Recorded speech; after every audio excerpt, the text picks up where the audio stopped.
Hello friends, welcome to the second video that's going over the Practice Characteristics of Life 2.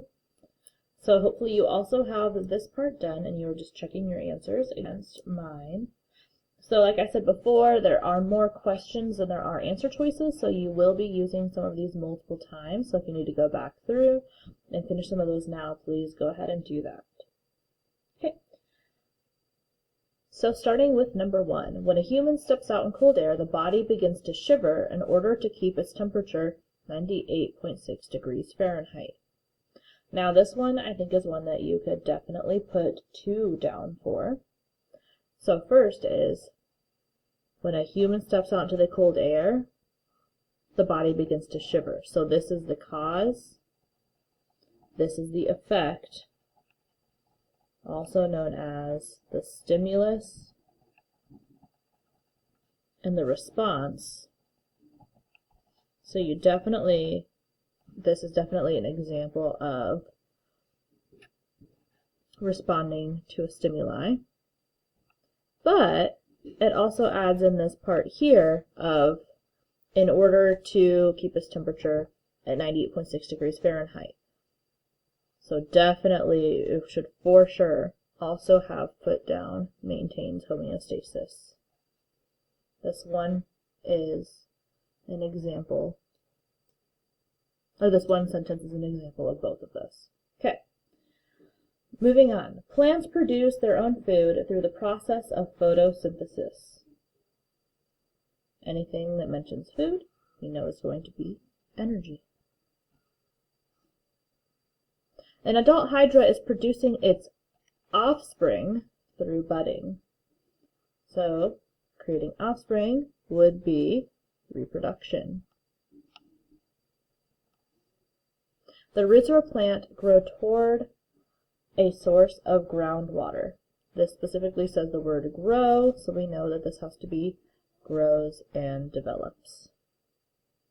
Over 3 years, Tim's height has increased from 5'4" to 5'11", so height has increased. Tim has grown over time.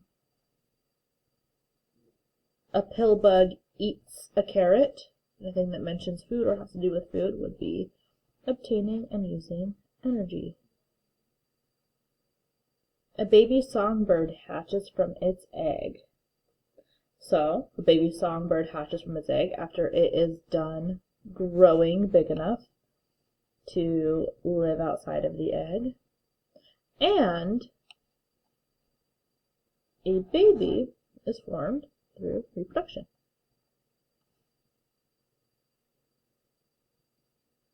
A tulip opens up in the morning at sunrise and closes up in the evening at sunset.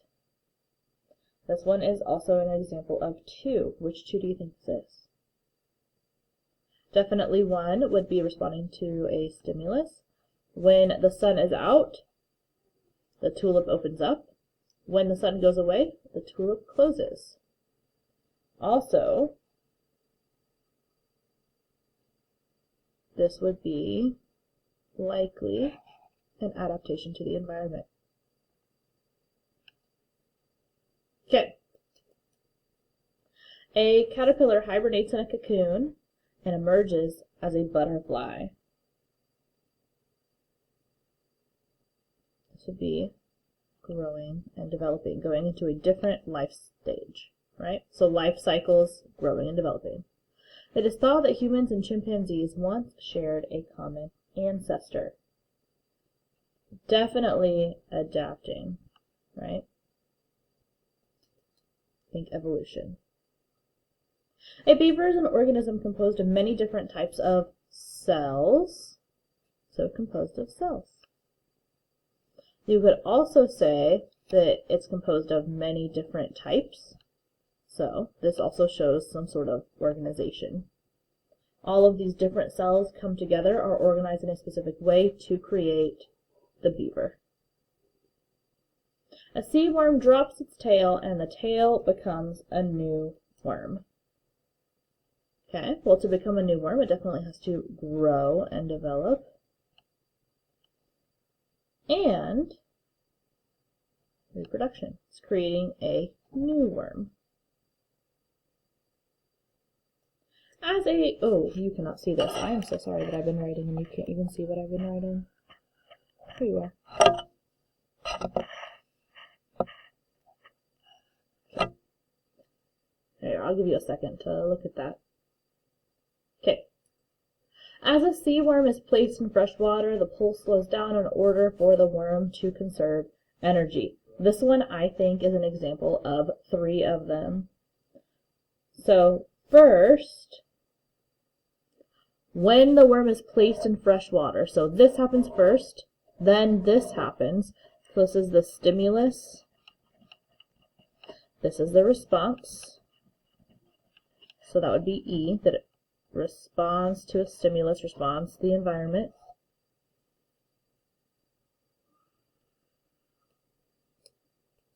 Also has the word energy, so I definitely would mention energy.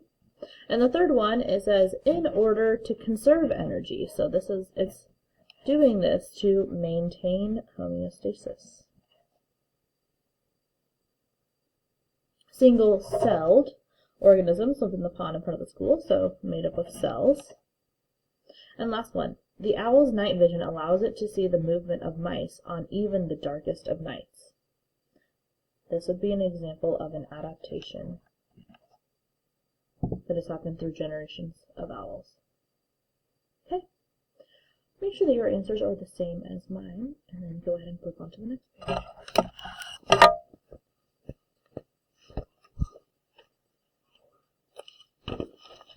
Sorry if you hear my son in the background, he's playing downstairs. Okay. So here, identifying a stimulus or response, you can also say a cause or an effect. I'm just going to use S for stimulus and R for response. So the bell ringing at the end of the day. Now, the bell ringing would be the stimulus, and then if it mentioned the students leaving or the students going to their lockers to get on the bus, that would be the response. The bell rings, then you leave class. So the cause of you leaving class would be the bell ringing to let you know that class is over. Your mouth watering at the sight of food. This would be a response, right? So you see the food, that's the stimulus. The response is your mouth watering. A sudden drop in air temperature. This would be a stimulus. So you could say there's a sudden drop in temperature and then you shiver. You shiver because of the sudden drop in temperature, so the sudden drop in temperature is a stimulus, and then you shivering is the response. A flu virus entering your body. This is also a stimulus. The virus enters your body, and then you get sick. So the stimulus is the virus entering your body, the response is you get sick. Okay. Getting butterflies in your stomach before a speech. This would be a response. So you have a speech coming up, you start to feel nervous, and then that nervous feeling gives you butterflies. It is the response to being nervous about giving your speech. Okay. Let's go on to this part here about levels of organization. So we want to list it from most simple to most complex. So we have tissue, cell, organ, organism, organ system. Let's go ahead and start with our most simple and our most complex. We know that for sure the most simple has to be a cell, because a cell is the most basic unit of living life. The most basic unit of life, I'm sorry. So we've got cell out of the way. And then all of these things added together, we know has to make our overall organism. So that's our most complex. So if we have a bunch of cells put together, that would create a tissue. Once we put different tissues together, that would create your organ. For example, your heart. Then you put together all of the organs, and then you come up with an organ system. For example, your circulatory system that moves around your blood through your body. Then you put together all of your organ systems together, and that makes you, the organism. Okay, so this is the correct order from most simple to most complex. Make sure that yours is the same as mine. And the last part of this page, determining if something is biotic or abiotic. Now, how do we do this? Remember, we have 8 different characteristics of life: growth, reproduction, organization, being made up of cells, obtaining and using energy, responding to the environment, maintaining homeostasis, and adaptation. How many of these characteristics does one of these things have to meet? All 8. If it does not meet all 8, it is not biotic. Remember, biotic is living or has lived. Abiotic is was never living. Okay. A wasp. Does it fit all 8 of these? Yes, it does. It is biotic. An apple. Yes. Now, I'm not going to, if there's one that we come across that is abiotic, I'm not going to tell you which one of these it does not fit. Because if your answers do not fit mine, I want you to look through them and see what you think before you reach out to me. I want you to grade yourself. So this is similar to how I didn't give you all of the individual check marks on practice characteristics of life number 1. I let you figure that out for yourself. Bacteria is also biotic. Lightning is abiotic. Ooh, so it has to not fit at least one of these things. Which one or ones? I will leave that to you. A dinosaur fossil. So in this case, I'm thinking a fossil like I have a little footprint on this little like cast. That would be abiotic. Now, if I'm thinking of like I have an insect that has been encapsulated in amber, that would be biotic because there are still cells in there that used to be living, right? But if I'm just thinking of like a cast, that would be like abiotic. And then rust eating a hole in a metal bucket, abiotic. That's a chemical reaction, that's not life. Okay, make sure that yours are the same as mine. If they are not, figure out where you went wrong, and if you cannot figure it out on your own, please email me, talk to a friend, figure it out from there. That is the end of this video. So after this, I'm going to be making a video on the guided notes, Introduction to Cell and Cell Theory. So this one, along with the wacky history video that I had you watch, please make sure that you have that done prior to watching that video so that you can check your answers along with mine.